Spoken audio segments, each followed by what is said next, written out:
여러분 안녕하십니까? 이어서 광주 전남 뉴스입니다. 흑산도와 홍도에 호우특보가 발효된 가운데 전남 지역에는 오는 15일까지 최고 200mm가량의 많은 비가 내리겠습니다. 호우특보가 발효된 섬 지역에는 곳에 따라 시간당 30mm의 폭우가 쏟아지고 있는 가운데 앞으로도 50에서 150mm가량의 비가 더 내리겠습니다. 기상청은 이번 비는 이동 속도가 느린 저기압으로 인해 장시간 계속될 것으로 예상된다며 특히 산간계곡 야영객들의 주의를 당부했습니다. 김영록 농림부 장관은 오늘 진도, 무안, 신안군 등 가뭄 지역을 차례로 방문해 피해 상황을 점검했습니다. 김 장관은 가뭄 피해 농가의 신속한 농사 재개를 위해 복급이 56억 원을 지원하고 농축산 경영자금 상환 연기와 이자 감면 조치를 시행하는 한편 항구적인 가뭄 대책을 마련하겠다고 말했습니다.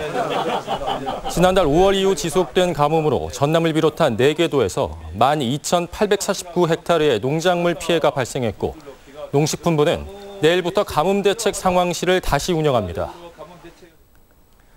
광복절을 앞두고 민관군으로 이루어진 해양영토순례단이 오늘 여수에서 출항했습니다.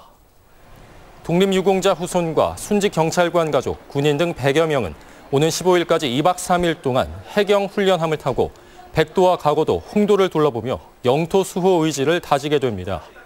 특히 이번 행사에서는 한중 어업 분쟁에 대한 특강과 해양안전 체험 교육이 이루어지며 내일은 가고도 인근에서 광복절 선상기념식이 진행될 예정입니다.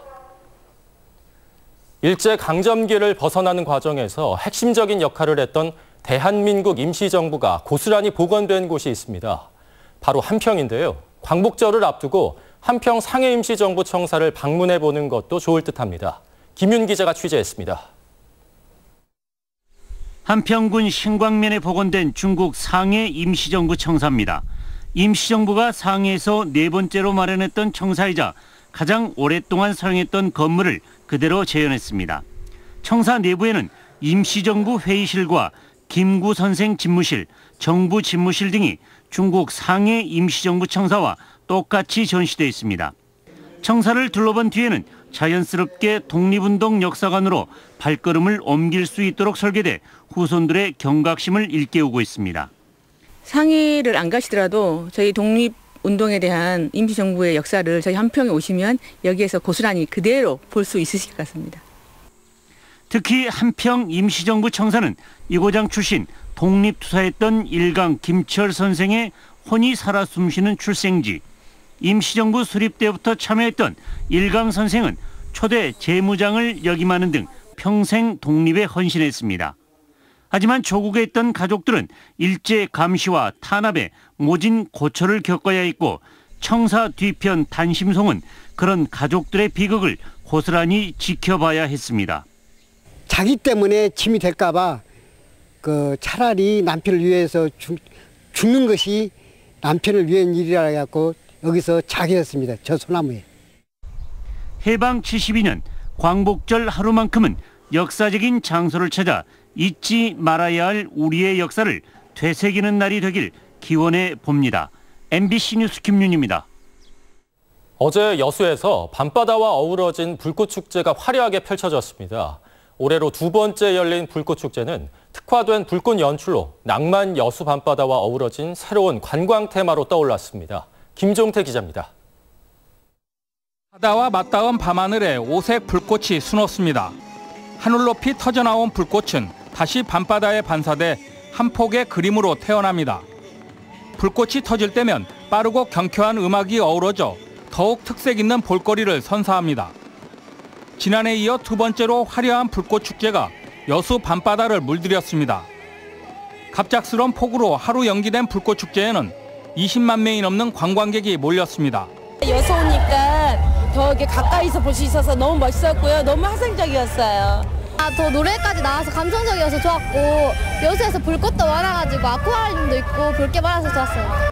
여수의 밤 그리고 별이라는 주제로 열린 이번 축제는 지난해와는 달리 라디오 생중계로 불꽃에 담긴 의미가 생생하게 실시간으로 전달됐습니다. 불꽃쇼도 다양한 멀티미디어를 활용해 생동감 있게 연출됐습니다. 미처 축제 현장을 찾지 못한 시민이나 관광객들에게는 유튜브와 페이스북으로 불꽃 현장을 제공하며 한여름밤의 추억을 만들었습니다. 전국적으로 최고의 관광 트렌드로 자리 잡은 여수 밤바다. 밤바다 불꽃 축제가 5만여 발의 불꽃 속에 여수를 대표하는 여름 관광 테마로 새롭게 떠오르고 있습니다. MBC 뉴스 김종태입니다. 내년도 최저임금이 큰 폭으로 오르면서 광주 각 지자체에서 시행하고 있는 생활임금도 인상이 예상됩니다. 하지만 아쉬운 건 수혜 대상이 여전히 공공부문에만 머물 것 같다는 점입니다. 정영욱 기자입니다. 광주시 산하기관에서 청소 업무를 맡고 있는 남호 씨.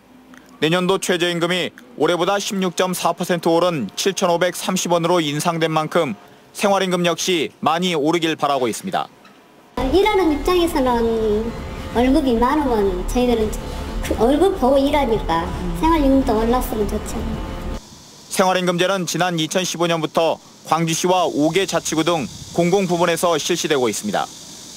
청소나 전시 안내 등 대상자는 830여 명이며 지자체별로 시간당 7,560원부터 많게는 8,600원까지 지급하고 있습니다. 올해 최저임금인 6,470원에 비해 20-30% 높은 금액입니다. 이 같은 비율이 그대로 적용된다면 오는 9월에 결정되는 내년도 광주의 생활임금은 시간당 10,000원 안팎이 될 것으로 예상됩니다. 과거처럼 최저임금의 130% 선이라면 내년에는 9,790원 정도 될 것 같습니다만 최종적인 것은 생활임금위원회에서 결정하게 돼 있습니다. 이처럼 공공부문에서 시급 10,000원 시대를 먼저 여는 건 긍정적이지만 민간 부분의 상대적 박탈감은 더욱 커질 수 있습니다. 민간 부분에서 생활임금을 채택하지 않고 있기 때문입니다. 생활임금이 훨씬 높기 때문에 그게 적용이 되지 않고 있어서 상대적인 박탈감이 꽤 크다고 말씀을 드릴 수 있겠습니다. 최저임금보다 인건비 부담이 더 큰 생활임금이 당장 자영업자나 중소기업 등 민간 영역으로 확대되긴 쉽지 않아 보입니다. MBC 뉴스 정용욱입니다. 광주 북부경찰서는 택시기사를 폭행하고 사고를 유발한 혐의로 50살 손모 씨를 입건해 조사하고 있습니다. 경찰에 따르면 손 씨는 오늘 새벽 0시 40분쯤 서광주 IC 앞 고속도로에서 운전 중이던 택시기사의 머리와 얼굴을 때린 혐의를 받고 있습니다.